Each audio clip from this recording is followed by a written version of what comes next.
जय श्री राम दोस्तों, आज के वीडियो में आपका स्वागत है। आज के वीडियो में हम लेकर आए हैं गरुड़ पुराण का छठा अध्याय, जिसमें हम गर्भ के दुखों के बारे में बात करेंगे। जानकारी अच्छी लगे तो लाइक करें। चैनल पे पहली बार आए हैं, चैनल को सब्सक्राइब करें, बेल आइकन के बटन को दबाएं। गरुड़ जी ने कहा कि हे केशव, नरक से आया हुआ जीव माता के गर्भ में कैसे उत्पन्न होता है। वह गर्भवास आदि के दुखों को जिस प्रकार भोगता है वह मुझे बताने की कृपा करें। भगवान श्री कृष्ण कहते हैं कि स्त्री पुरुष के समागम से स्त्री का रज और पुरुष का वीर्य दोनों एकत्र हो गर्भ में स्थित होता है। वह जीव जिस तरह जन्म लेता है उसके विषय में तुम्हें बताता हूँ। स्त्री के ऋतु काल के मध्य में पापी पुरुष के शरीर की उत्पत्ति होती है। विश्व रूप को मारने से इंद्र को हत्या लगी। इंद्र ने उसके 4 विभाग कर पृथ्वी, जल, वृक्ष और स्त्रियों को दे दिया। स्त्रियों में ऋतुकाल आने से पुत्र आदि की उत्पत्ति होती है। इस कारण स्त्रियां 3 दिन अपवित्र रहती है। ऋतुकाल में प्रथम दिन स्त्री चांडालिनी, दूसरे दिन ब्रह्मघातिनी के समान होती है और तीसरे दिन धोबिन के समान होती है।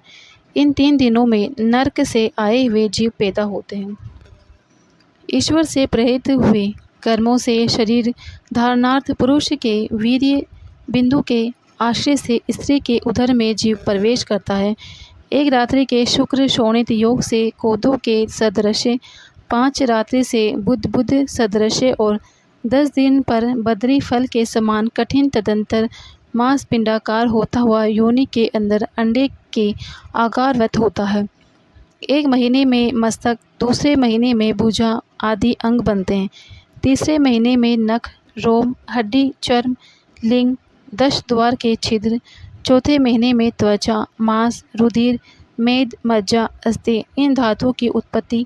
5वें महीने में भूख प्यास उत्पन्न होती है। 6ठे महीने में गर्भ की झिल्ली से आच्छादित होकर के दाहिनी कुक्षी में गर्भ भ्रमण करने लगता है। माता के भक्षण किए गए अन्न आदि से बढ़ता हुआ गर्भ जीव विष्ठा मूत्र आदि का स्थान तथा जहाँ अनेक जीवों की उत्पत्ति होती है ऐसे उदर में शयन करता है। वहाँ कृमि जीव के काटने से सब अंग कष्ट पाते हैं। वह बार बार मूर्छित भी होता है। माता जो कड़वा, तीक्ष्ण, लवण युक्त, रूखा, कसेला आदि भोजन करती है उसके स्पर्श होने से कोमल अंगों को बहुत कष्ट पहुँचता है। फिर भीतर से तथा ऊपर आंत से वेष्टित होता है। उसकी पीठ और गर्दन कुंडलाकार रहती है। इस प्रकार अपने अंगों से चेष्टा करने में असमर्थ होकर वह जीव पिंजरे में स्थित पक्षी की तरह माता की कुक्षी में अपने सिर को दबाए हुए पड़ा रहता है। भगवान की कृपा से अपने सैकड़ों जन्मों के कर्मों को स्मरण करता हुआ वह गर्भस्थ जीव लंबी सांस लेता रहता है। ऐसी स्थिति में भला उसे कौन सा सुख मिल सकता है।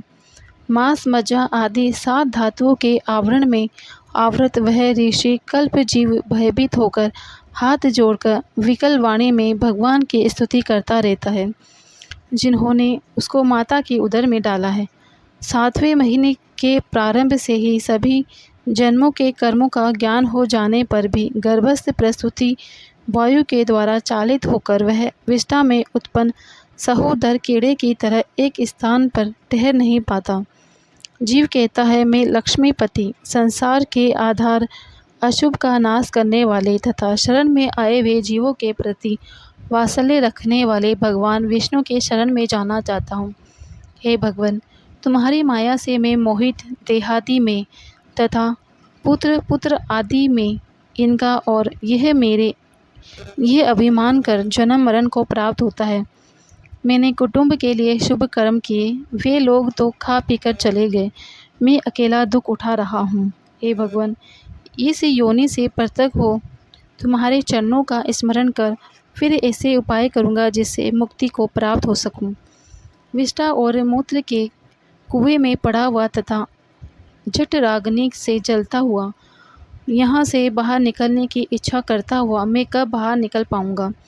जिस दिन दयाल परमात्मा ने मुझ पर इस प्रकार का विशेष ज्ञान दिया, मैं उन्हीं के शरण में जाना चाहता हूँ, जिससे मुझे पुनः संसार के चक्र में न आना पड़े। मैं माता के गर्भ से कभी भी बाहर जाने की इच्छा नहीं करता, क्योंकि बाहर जाने पर पाप कर्मों से पुनः मेरी दुर्गति हो जाएगी। इसलिए यहाँ बहुत दुख की स्थिति में रहकर भी मैं खेद रहित होकर आपके चरणों का आश्रय लेकर संसार से अपना उद्धार कर लूँगा। भगवान विष्णु ने उत्तर दिया, ऐसी बुद्धि वाले एवं स्तुति करते हुए 10 माह के ऋषि उस जीव को प्रस्तुति वायु प्रसव के लिए तुरंत नीचे की तरफ ढकेलती है। प्रस्तुति मार्ग के द्वारा नीचे की तरफ सिर करके अचानक गिराया गया वह आतुर जीव बड़ी मुश्किल से बाहर निकलता है और उस समय वह सांस भी नहीं ले पाता। उसकी स्मृति भी समाप्त हो जाती है। पृथ्वी पर मल मूत्र के बीच गिरा हुआ वह जीव मल में पैदा हुआ कीड़े की तरह चेष्टा करता है और विपरीत गति प्राप्त करके स्मृति नष्ट हो जाने के कारण अत्यधिक रुदन करने लगता है। जिस तरह बुद्धि गर्भ में, रोग आदि में, शमशान में, पुराण आदि सुनने में लगी रहती है, वैसी बुद्धि हमेशा रहे तब बंधन से कौन नहीं छूट सकता। जिस समय वह जीव कर्म योग फल द्वारा गर्भ से बाहर होता है, उस समय विष्णु की माया से मोहित हो जाता है। माया से मोहित तथा विवश हो कुछ भी नहीं बोल सकता और बाल्य अवस्था के दुख भी परतंत्र होकर भोगता है। बालक की इच्छा को समझते हुए माता पिता बालक की सेवा करते हैं। बालक को भूख लगे या रोने पर समझते हैं बालक का पेट दर्द हो रहा होगा, ऐसा सोचकर माता पिता दवाई देते हैं।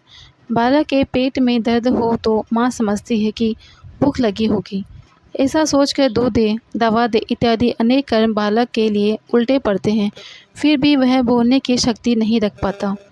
माता ने बालक को ऐसी खटिया पर सुलाया जिसमें अनेक जीव है तो उसे बालक दुख पाता है, परंतु वह उठने में असमर्थ होता है और अपने शरीर को वह खुजा भी नहीं सकता। डंस, मच्छर, खटमल इत्यादि उस बालक के शरीर का खून पीते हैं, परंतु बालक अज्ञान रहित होकर भी रोता हुआ अनेक दुख भोगता है। इस तरह 5 साल तक वह बाल्य अवस्था के दुख भोग कर पौगट अवस्था में विद्या अध्ययन करते समय दुख भोगता है। इसके बाद वह युवा अवस्था के दुख भोगता है।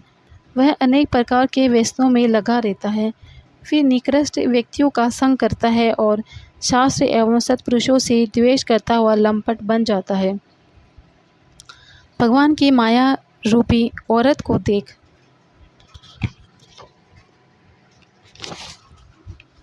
उसके हाव भाव से प्रसन्न हो। उस औरत से ठगे जाने पर महामोह माया में ऐसे गिरता है जैसे पतंगा अग्नि में गिरता है।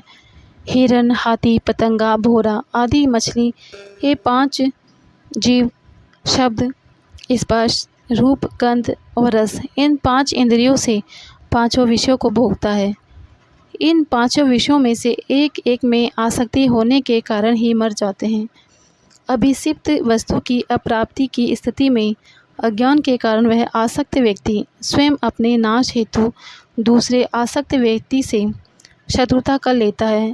इस प्रकार अधिक बलशाली अन्य आसक्त व्यक्तियों के द्वारा वह वैसे ही मारा जाता है जैसे किसी शक्तिशाली हाथी से दूसरा हाथी मर जाता है। इस प्रकार जो मूर्ख अत्यंत दुर्लभ मानव जीवन को विषयासक्ति के कारण व्यर्थ में नष्ट कर लेता है, उससे बढ़कर पापी और कौन हो सकता है। सैकड़ों योनियों को पार करके पृथ्वी पर दुर्लभ मानव योनि प्राप्त होती है। मानव शरीर प्राप्त होने पर भी द्विज की प्राप्ति उससे भी कठिन है। अति दुर्लभ द्विजत्व को प्राप्त कर जो व्यक्ति इसकी रक्षा करने के लिए अपेक्षित धर्म कर्म अनुष्ठान नहीं करता, केवल इंद्रियों की तृप्ति में ही लगा रहता है, उसके हाथ में आया हुआ अमृत के समान पवित्र यह अवसर उसके परमार्थ से नष्ट हो जाता है। युवा अवस्था में दुख उठाकर वृद्धा अवस्था में अनेक बीमारियों से ग्रसित होकर बहुत अधिक दुखित होता हुआ मनुष्य चंगुल में फंसकर पुनः नरक में गिरता है। नरक में जाना तथा मनुष्य लोक में आना, ऐसे कर्म पाश में बंधे हुए पापी किसी समय वैराग्य को प्राप्त नहीं होते, क्योंकि भगवान की माया से वे मोहित रहते हैं। हे गरुड़, इस संसार में अंत्येष्टि आदि क्रिया जिनकी नहीं हुई, ऐसे पापियों की गति नहीं होती। 6ठा अध्याय यहीं पर समाप्त होता है।